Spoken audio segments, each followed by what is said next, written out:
Hello, in this video I'm gonna show you how to instantly transfer money from bank to crypto.com.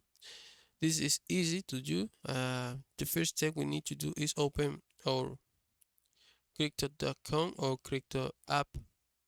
Okay, and once you have your app open, you need to find this option called deposit.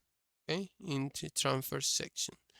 You're going to click right here in this icon right here in this button, and then you're going to deposit. Once you deposit your you select deposit, you need to select this option called fiat.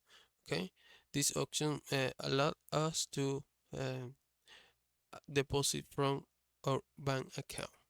Once we have selected this option, we need to select the currency. In this case, we're gonna select USD, and then we're gonna link our bank or make a bank deposit.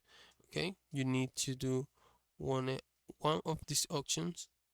Okay, and then you're going to deposit with your bank. It's really easy to do. I hope this video was helpful. Please comment and subscribe.